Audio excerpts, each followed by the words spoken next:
ನಮ ಸೂರ್ಯಾಯ ಚಂದ್ರಾಯ ಮಂಗಳಾಯ ಬುಧಾಯ ಚ ಗುರು ಶುಕ್ರ ಶನಿಭ್ಯಶ್ಚ ರಾಹುವೇ ಕೇತುವೇ ನಮಃ. ಭಕ್ತ ಮಹಾಶಯರಿಗೆ ಎಲ್ಲರಿಗೂ ಕೂಡ ಶ್ರೀಧರ ಭಟ್ಟಾಚಾರ್ಯ ಗುರೂಜಿರವರ ಆಶೀರ್ವಾದಗಳು. 2026 ಜನವರಿಯಲ್ಲಿ ನಾವಿದ್ದೇವೆ. 2025 ಮುಗಿದೋಗಿದೆ. 2025ರಲ್ಲಿ ಮಾಸ ಭವಿಷ್ಯ ಬರಲಿಲ್ಲ ಅಂತ ಹೇಳಿ ಬಹಳಷ್ಟು ಜನ ಆಕಾಂಕ್ಷೆಗಳನ್ನ ಇಟ್ಕೊಂಡಿದ್ರಿ. ಆದರೆ ವರ್ಷ ಭವಿಷ್ಯದ ಕಡೆ ಗಮನವನ್ನ ಹರಿಸ್ಲಿಕ್ಕೋಸ್ಕರ ಮಾಸ ಭವಿಷ್ಯವನ್ನ ನಾವು ಮಾಡೋಕ್ಕಾಗಲಿಲ್ಲ. ಹಾಗಾಗಿ ಈ ಜನವರಿ ಮಾಸದಲ್ಲಿ 12 ರಾಶಿಗಳ ಗೋಚಾರ ಫಲ ಹೇಗಿದೆ, 12 ರಾಶಿಯವರ ಫಲ ಹೇಗಿದೆ ಅನ್ನೋದ್ರ ಬಗ್ಗೆ ನಾವು ನೋಡ್ಲಿಕ್ಕೆ ಹೊರಟಾಗ, ಕಟಕ ರಾಶಿ, ಈ ಕಟಕ ರಾಶಿಯವರಿಗೆ ನಷ್ಟ ಸ್ಥಾನದಲ್ಲಿ ಗುರು ಸಂಚಾರವನ್ನ ಮಾಡ್ತಾ ಇದ್ದಾನೆ. ಭಾಗ್ಯ ಸ್ಥಾನದಲ್ಲಿ ಕರ್ಮಕಾರಕನಾಗಿರ್ತಕ್ಕಂಥ ನ್ಯಾಯಕಾರಕನಾಗಿರ್ತಕ್ಕಂಥ ಶನಿ ಸಂಚಾರವನ್ನ ಮಾಡ್ತಾ ಇದ್ದಾನೆ. ಬಹಳಷ್ಟು ಜನ ಕಟಕ ರಾಶಿಯವರು ಕೋರ್ಟ್ ಕಚೇರಿಯಲ್ಲಿ ನಡೀತಕ್ಕಂಥ ಒಂದು ಕೇಸುಗಳು ಇತ್ಯರ್ಥವಾಗ್ತಕ್ಕಂಥದ್ದು, ನಿಮ್ಮ ಪಾಲಿಗೆ ಜಯ ಅಂತಕ್ಕಂಥದ್ದು ಬರುತ್ತೆ. ನಿಮ್ಮ ಪಾಲಿಗೆ ಜಯ ಅಂತಕ್ಕಂಥದ್ದು ಬರುತ್ತೆ. ಧೈರ್ಯಂ ಸಾಹಸ ಲಕ್ಷಣಂ. ಇಷ್ಟು ದಿನ ನೀವೇನು ಕಷ್ಟಪಟ್ಟು ಕೋರ್ಟ್ ಕಚೇರಿ ಅಲೆದಾಡಿ ನೀವು ನ್ಯಾಯಾಲಯದ ಮೆಟ್ಟಿಲನ್ನ ಹತ್ತಿ ಎಷ್ಟೋ ಹಿರಂಗೆಗಳನ್ನ ಅಟೆಂಡ್ ಮಾಡಿ ಈಗ ತೀರ್ಪು ಅಂತಕ್ಕಂಥದ್ದು ಬರುತ್ತೆ. ಅದು ನಿಮ್ಮ ಪರವಾಗಿ ಬರ್ತಕ್ಕಂಥ ಸಾಧ್ಯತೆಗಳಿದೆ ಕಟಕ ರಾಶಿಯವರಿಗೆ. ಯಾಕೆ ಅಂತ ಅಂದ್ರೆ ಭಾಗ್ಯ ಸ್ಥಾನದಲ್ಲಿ ಶನಿ ಇದ್ದಾನೆ. ಆದರೆ ಎಚ್ಚರಿಕೆಯನ್ನ ವಹಿಸಿ. ಈ ಭಾಗ್ಯ ಸ್ಥಾನದಲ್ಲಿ ಶನಿ ಗುರುವಿನ ಕ್ಷೇತ್ರದಲ್ಲಿ ಇರೋದ್ರಿಂದ ಚಂದ್ರ ಗುರು ಯೋಗ ಅಂತಕ್ಕಂಥದ್ದು ಪರಿವರ್ತನೆಯಾಗತ್ತೆ.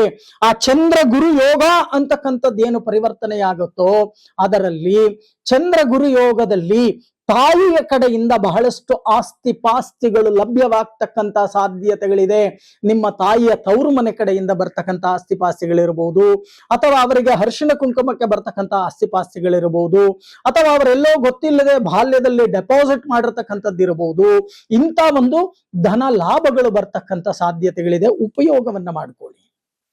ಇನ್ನು ಕಟಕ ರಾಶಿಯವರಿಗೆ ಇಲ್ಲಿ ಆರೋಗ್ಯದ ಕಡೆ ನಾವು ಗಮನವನ್ನ ಹರಿಸಿದಾಗ ಬಹಳಷ್ಟು ಶೀತ ಸಂಬಂಧವಾದ ರೋಗಗಳು ಈಗಾಗಲೇ ತತ್ತರಿಸ್ತಾ ಇದೆ ನಿಮಗೆ. ಆರತಿ ತಗೊಂಡ್ರೆ ಉಷ್ಣ, ತೀರ್ಥ ತಗೊಂಡ್ರೆ ಶೀತ. ಇಂಥ ಒಂದು ಪರಿಸ್ಥಿತಿಯನ್ನ ನೀವು ಎದುರಿಸ್ತಾ ಇದ್ದೀರಾ, ಹೌದಲ್ವಾ?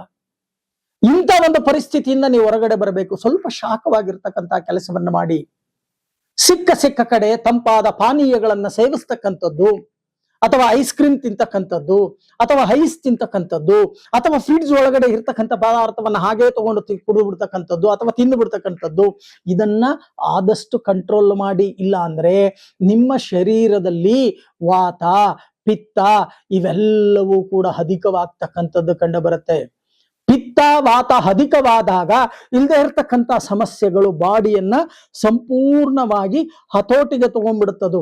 ತಗೊಂಡಾಗ ಏನಾಗತ್ತೆ, ಹಂತ ಹಂತವಾಗಿ ಕುಗ್ಗಿ ಹೋಗ್ತಕ್ಕಂಥ ಸಾಧ್ಯತೆಗಳಿದೆ.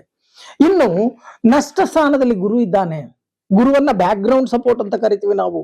ಗುರು ಬಲ ಅಂತಕ್ಕಂಥದ್ದು. ಎಲ್ಲೋ ಒಂದು ಕಡೆ ಗುರುಬಲವನ್ನ ಕಳ್ಕೊಂಡಿದ್ದೀರಾ ನೀವು.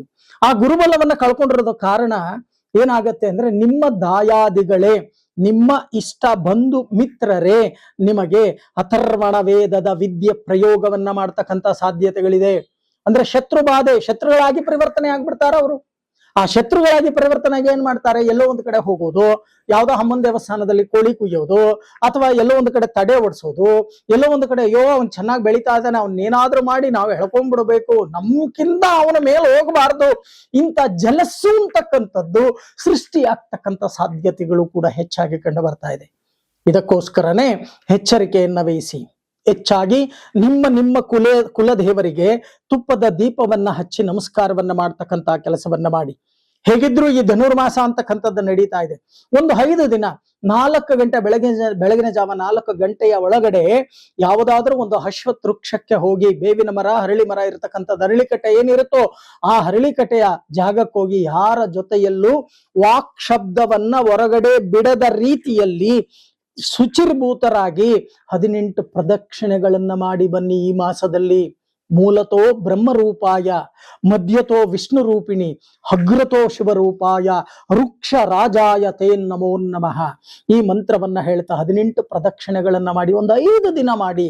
ಇದರಿಂದ ಬಹಳಷ್ಟು ಅನುಕೂಲಗಳು ಈ ಮಾಸದಲ್ಲಿ ನಿಮಗೆ ಶತಸಿದ್ಧ.